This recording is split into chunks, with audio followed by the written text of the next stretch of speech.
Coming up is the closing chapter of Bonding Over the Radio, AIR special program series in which author Ruskin Bond has been reading his hand-picked stories for our listeners. The title of the story is A Crow in the House.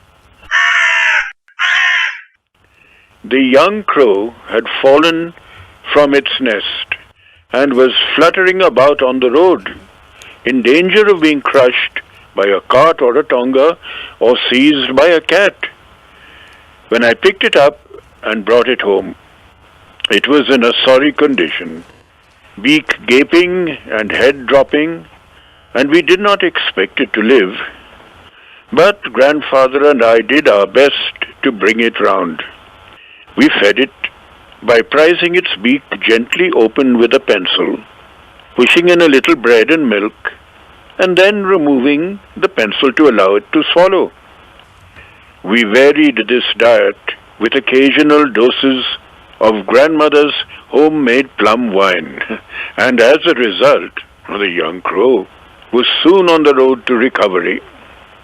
He was offered his freedom, but he did not take it. Instead, he made himself at home in the house. Grandmother, Aunt Mabel, and even some of grandfather's pets objected, but there was no way of getting rid of that bird. He took over the administration of the house. We were not sure that he was male, but anyway we called him Caesar because of his despotic ways. Before long, Caesar was joining us at meals. Besides finding his own grubs or beetles in the garden, he danced about on the dining table and gave us no peace until he had been given his small bowl of meat and soup and vegetables. He was always restless, fidgeting about, investigating things. He would hop across the table to empty a matchbox of its contents, or rip the daily paper to shreds, or overturn a vase of flowers, or tug at the tail of one of the dogs. That crow will be the ruin of us, grumbled grandmother, picking marigolds off the carpet. Can't you keep him in a cage? We did try keeping Caesar in a cage, but he was so angry and objected with such fierce cawing and flapping that it was better for our nerves and peace of mind to give him the run of the house. He did not show any inclination to join the other crows in the banyan tree, and grandfather said this was because he was really a jungle crow, a raven of sorts, and probably felt a little contemptuous of very ordinary carrion crows. But it seemed to me that Caesar, having grown used to living with humans on equal terms, had become snobbish and did not wish to mix with his own kind. He would squabble with Harold the hornbill, perching on top of Harold's cage.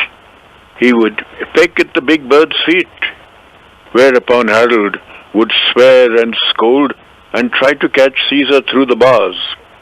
In time, Caesar learnt to talk a little, as ravens sometimes do, in a cracked, throaty voice.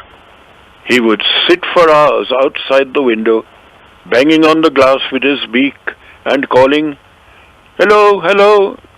He seemed to recognize the click of the gate when I came home from school, and would come to the door with a hop, skip, and jump, saying, "Hello, hello." I had also taught him to sit on an arm and say, "Kiss, kiss," while he placed his head gently against my mouth. On one of Aunt Mabel's visits, Caesar alighted on her arm and cackled, "Kiss, kiss." Aunt Mabel was delighted, and possibly flattered, and leant forward for a kiss. But Caesar's attention shifted to my aunt's gleaming spectacles, and thrusting at them with his beak, he knocked them off. Aunt Mabel never was a success with the pets. Pet or pest, grandmother insisted that Caesar was a pest in spite of his engaging activities. If he had restricted his activities to our own house, it would not have been so bad, but he took to visiting neighboring houses and stealing pens and pencils, hair ribbons, combs, keys, shuttlecocks, toothbrushes, and even false teeth. He was especially fond of toothbrushes and made a collection of them on top of the cupboard in my room. Most of the neighbors were represented in our house by a toothbrush, and toothbrush sales went up that year. So did grandmother's blood pressure. Caesar spied on children going into the bunnia's shop and often managed to snatch sweets from them as they came out. Clothes pegs fascinated him. Neighbors would return from the bazaar to find their washing lying in the mud and no sign of the pegs. These too found their way to the top of my cupboard. It was Caesar's gardening activities that finally led to disaster. He was helping himself to our neighbor's beans when a stick was flung at him, breaking his leg. I carried the unfortunate bird home, and grandfather and I washed and bandaged his leg as best we could, but it would not mend. Caesar hung his head and no longer talked. He grew weaker day by day, refusing to eat. An occasional sip of grandmother's homemade wine was all that kept him going. One morning, I found him dead on the sofa, his legs stiff in the air. Poor Caesar, his antisocial habits had led to his early end. I dug a shallow grave in the garden and buried him there, along with all the toothbrushes and clothes bags he had taken so much trouble to collect.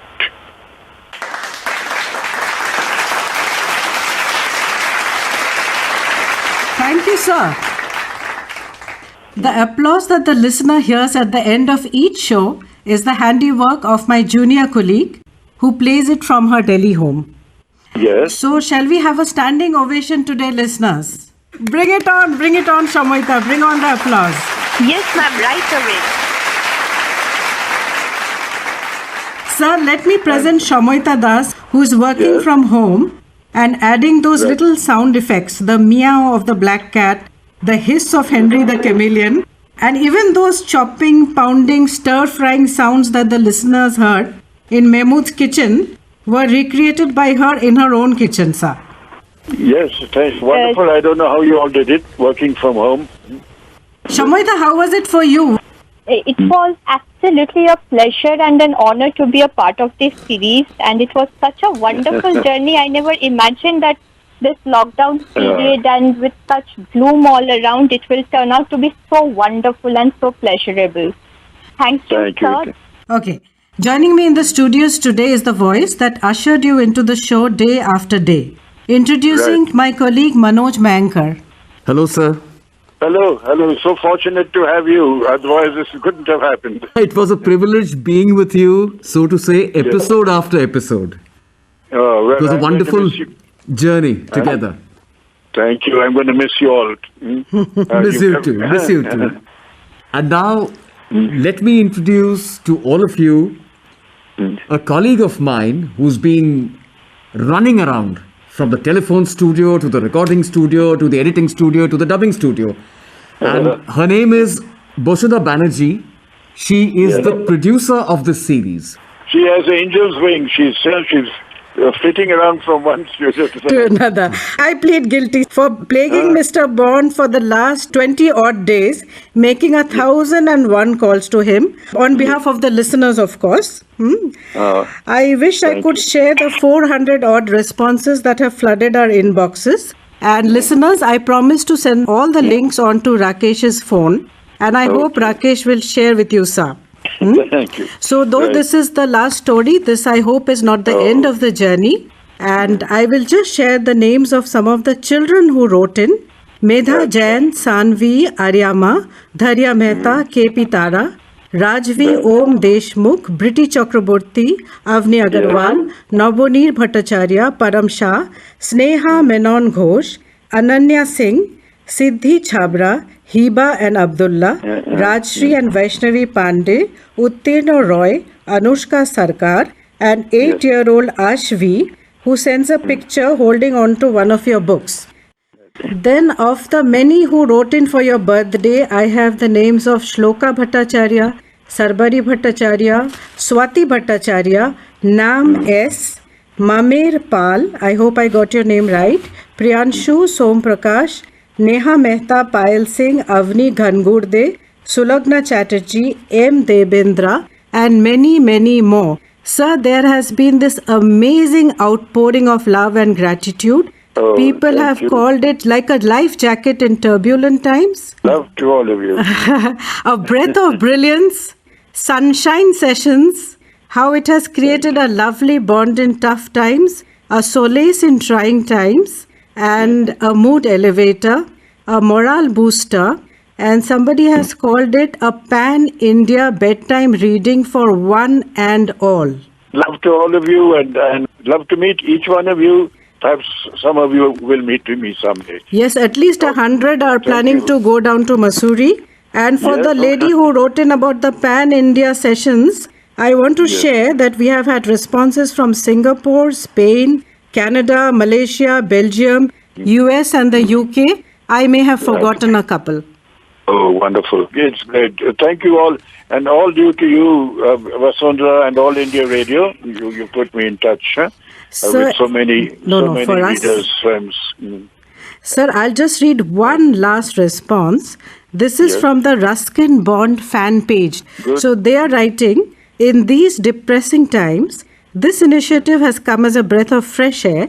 Kudos to the entire team who have worked so hard in these difficult times to make it possible. This is a much better thought through and engaging initiative than the other webinars, Facebook Live and Instagram live chats organized by various other publishers and festival organizers. Oh, wonderful. Thanks so much. Thanks a million. Sir, so now it will be, what shall I say? I cannot say goodbye. No, don't say goodbye. Till we meet again. Say, yes, au revoir, till we meet again. Absolutely, sir. Okay. So again, Thank over you. to Manoj Mayankar as every other day. Manoj, over to you for the closing announcement. That was storyteller par excellence, Ruskin Bond, reading to you one of his handpicked stories. Hope these stories brought you some comfort, some connect in these times of social distancing. We'd also like to thank our technical team comprising members of the IT unit of All India Radio Delhi for their invaluable support in the making of this series. Goodbye for now. A presentation of the Central English Features Unit. This came to you from the External Services Division of All India Radio.